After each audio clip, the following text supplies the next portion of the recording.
मगाशी मला एक जण भेटला आणि तो म्हणाला की काल दलिंदर कोटे नावाच्या एका व्यक्तीने मुस्लिम समाजावर टीका केली. त्या व्यक्तीला मी सांगितलं, जरी त्याची वृत्ती दलिंदर असली तरी त्याचं नाव देवेंद्र कोटे आहे. आणि देवेंद्र कोटे हा एक दिवस झालं भाजपमध्ये आलेला आहे आणि इथं येऊन तो मुस्लिम समाजाच्या विरोधामध्ये गरळ ओकतोय. खर तर मी मुस्लिम समाजाला पहिल्यांदा आवाहन करतो की यामध्ये भाजपचा एक मोठा डाव आहे की मुस्लिम समाजाच्या यातून काय प्रतिक्रिया येतात, मुस्लिम समाजाचा कसा प्रतिसाद इथं मिळतो, त्यावर त्यांनी मताचं केंद्रीकरण कसं करायचं आणि हिंदू समाजामध्ये द्वेष पसरवून मतांचं एकीकरण कसं करायचं, हा डाव भाजपचा चाललेला आहे. या ठिकाणी मी एक सांगू इच्छितो की देवेंद्र कोटे हे कोठे घराण्यातील एक व्यक्ती, कोठे घराण्याचं एक सुसंस्कृत घराणं असं नाव आहे आणि काँग्रेसमध्ये त्यांनी एक काळ खूप चांगलं राजकारण केलेलं आहे. त्या चांगल्या सुसंस्कृत घराण्यामध्ये एक दलिंदर वृत्तीचा हा देवेंद्र कोठे हा जन्माला आला आणि एक दिवसामध्ये हिरो बनण्यासाठी त्यांनी मुस्लिम समाजाच्या विरोधामध्ये गरळ ओकलेली आहे. तर या वृत्तीचा मी सर्वप्रथम निषेध व्यक्त करतो आणि सोलापूरच्या सुजाण हिंदू समाज आणि मुस्लिम समाजाला मी आवाहन करतो की जातीभेदाच्या या भाजपच्या राजकारणाला कुणीही बळी पडू नये. या 5 तारखेच्या प्रचारापर्यंत भाजपकडून असंच राजकारण होण्याची शक्यता आहे आणि 5 तारखेचा प्रचार संपल्यानंतर ते मतदान होईपर्यंत कुठे काय अनुचित प्रकार वगैरे घडलेला आहे असा खोटा अपप्रचार भाजपकडून होण्याची शक्यता आहे आणि मताचं केंद्रीकरण करण्याचा हा त्यांचा एक डाव आहे.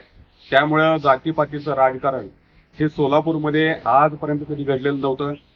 2 खासदार सलग 2014, 2019 भाजपचे निवडून गेले, पण या दोन्ही सुद्धा निवडणुकीमध्ये मतांसाठी एवढं घाणेरडं राजकारण कधी धर्माचं झालेलं नव्हतं.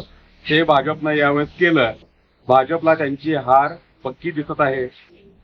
त्यामुळे सर्व हिंदू मुस्लिम मतदारांना एक आव्हान आहे, सोलापूरचा हिंदू समाज देखील तो देखील शांततेमध्ये राहू इच्छितो आणि मुस्लिम समाज देखील शांततेमध्ये राहू इच्छितो.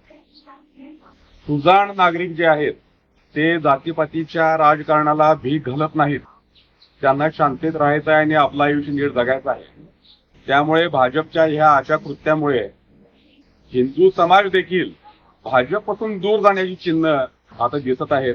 त्यामुळे या राजकारणाला कुणीही बळी पडू नये आणि मतदानाचा हक्क व्यवस्थित बजावून या जातीवादी वृत्तींना या सोलापूरने हद्दपार करा.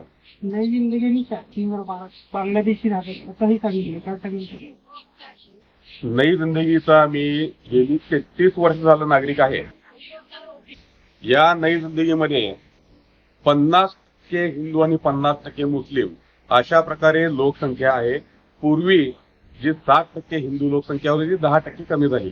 पण याचा अर्थ असा नाही की देवेंद्र कोटेने त्याच्या घरामध्ये बसून हा असा खोटा संदेश समाजामध्ये पसरवावा की बांगलादेशी येऊन इथं राहतात.